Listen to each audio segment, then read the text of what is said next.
আমাদের বাজারের দক্ষিণ মাথার 3 রাস্তার মোড়, এখানে সবসময় এরকম হয়েই থাকে। যাই হোক, সকালবেলা ঘুম থেকে উঠে দেখতে পেলাম তেলের দাম বৃদ্ধি করা হয়েছে এবং তেলের সিন্ডিকেট নাকি ভাঙতে শুরু করেছে। সেই কথা থেকে তেল খুঁজতে বের হয়ে গেলাম। এই যে সামনে দোকানপাটগুলো দেখতে পাচ্ছেন, এখানে প্রায় 3 থেকে 4টার বেশি তেলের দোকান ছিল। দেখতেছি একটা দোকানও খোলা নেই। তারপরে মাদ্রাসার ওই জায়গায় একটা তেলের দোকান ছিল, যেখান থেকে আমরা সবসময় তেল নিয়ে থাকি, কামাল ভাইয়ের দোকান। সেই দোকানে গেলাম, সেইখানেও তেল পেলাম না।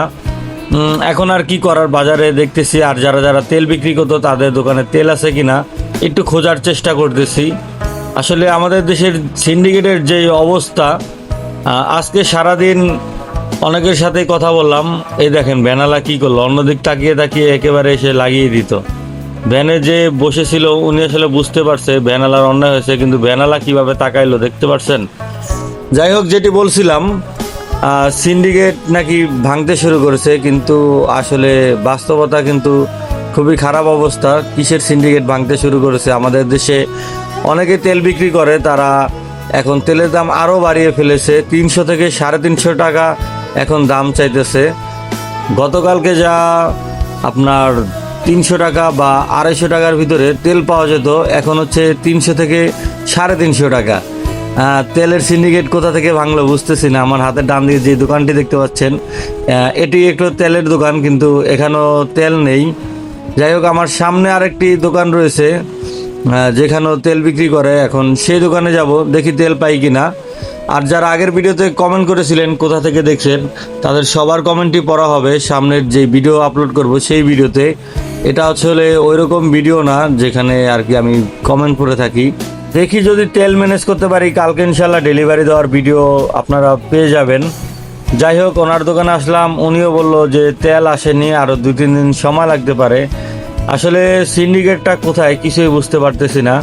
দেশের ভিতরে আসলে হচ্ছে নাকি, তেলের দাম বাড়লো, তারপরে অনেক নিউজ মিডিয়ায় দেখতে পেলাম যে দেশে পর্যাপ্ত পরিমাণে তেল রয়েছে। আমাদের মন্ত্রিসভার অনেকেই বলেছেন যে দেশে নাকি পর্যাপ্ত পরিমাণে তেল রয়েছে, কোনো সমস্যা নাই। অথচ দীর্ঘ 20 থেকে 25 দিনের বেশি হবে এরকম একটা অবস্থা। আমাদের ডেলিভারি সার্ভিসটি মাঝখানে অনেকদিন বন্ধ রেখেছিলাম, এখন আবার চালু করেছি, কিন্তু ডেলিভারি চার্জ ডাবল, তারপরও ডেলিভারি দিতে পারতেছি না, তেলই পাচ্ছি না। এখন কিভাবে কি করব বুঝতেছি না।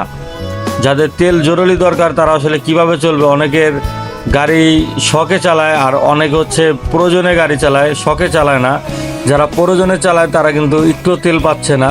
আমার যেটুকু মনে হয়, নাগেরপাড়া ইউনিয়নের ভিতরে যদি আপনি তেল খুঁজেন অনেক তেল বের করতে পারবেন। অনেকেই আমাদের এই সামান্য নাগেরপাড়া ইউনিয়নের যে জায়গাটি রয়েছে, এখানেই অনেকেই তেল লুকিয়ে লুকিয়ে বিক্রি করে এবং লুকিয়ে রাইখা দেয়। তারপরে তেলের যে দাম চায়, মানে 300, 350, 250 টাকা, এভাবে আসলে এক একজন ব্যবসা করতেছে। আসলে এগুলো ঠিক না। আমি চাই যারা উচ্চ পর্যায়ে কেউ যদি আমার এই ভিডিওগুলো দেখেন, তারা অবশ্যই এটার একটু ব্যবস্থা নেবেন। আসলে আমাদের মতো যারা, আমি যেমন একটি সার্ভিস চালাই, তারপরে অনেকের আছে প্রয়োজনে বাইক চালায়, যারা প্রয়োজনে বাইক চালায় তারা যদি এভাবে তেল না পায় তাহলে আসলে কিভাবে তারা কি করবে? এটা আসলে খুবই একটা বড় ধরনের সমস্যা। এখন লাস্ট একটা দোকান আছে, এটা হচ্ছে আমাদের হাই স্কুলের পিছনে। এখন সেই দোকানের দিকে যাচ্ছি, দেখি সেই দোকানে পাই কিনা। যারা এতক্ষণ পর্যন্ত ভিডিওটি দেখছেন, দয়া করে ভিডিওটি শেয়ার করে দিবেন যাতে ভিডিওটি সবাই দেখতে পারে। এখান থেকে আমি দেখতে পেলাম এই দোকানও বন্ধ। এখন আর কি করার, গাড়ি ঘুরিয়ে আবার বাজারে চলে যাচ্ছি। আসলে আমার গাড়িতে একেবারে তেল নাই বললেই চলে, কিভাবে চালাইতেছে আসলে বুঝতেছি না। যে কোনো মুহূর্তে গাড়ির তেল শেষ হয়ে যেতে পারে। আমাদের দেশের এখন যে সিন্ডিকেটটা, এই সিন্ডিকেটের ব্যাপারে আমার আর কিছু বলার নাই। আপনারা সকলেই জানেন যে কি একটা খারাপ অবস্থা পার করতেছে বাংলাদেশ এই তেল নিয়ে। আসলে কি বলবো, আমাদের দেশে তেল আছে, সব কিছুই আছে, কিন্তু আমরা আসলে খারাপ। আমরা বাঙালিরাই আসলে খারাপ, সব দোষ আমাদের। আমরাই নিজেদের এই বিপদে নিজেরাই ফালাই। আসলে এটা ছাড়া আর কিছু বলার নেই আমাদের।